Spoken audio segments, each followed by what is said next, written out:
Welcome. Today, we are going to learn how to set up the event calendar.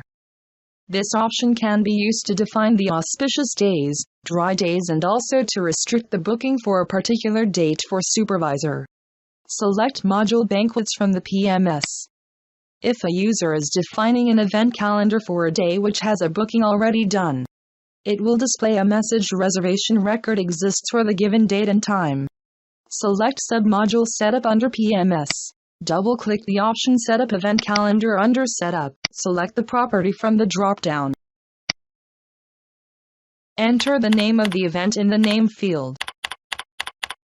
From the Date Type drop-down list, select the type of the event. Note: a maximum of 4 events will be visible in the box of a day. Enter the start date and time of the event in the date and time fields respectively.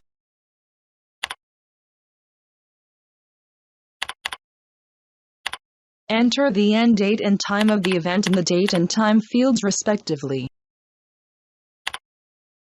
In the dry day, select if the event is a dry day from the Yes or No drop-down list. In the Booking Allowed field, select Yes from the drop-down list if booking is allowed, else select No. From the Booking Made by drop-down list, select the person who has made the booking, user, supervisor or all. Set the status as active. Click the Save button to update the entered information. In the calendar, the booked event name will be saved on the booked date. Now a new event is created. Click the Exit to exit from the program. Thank you.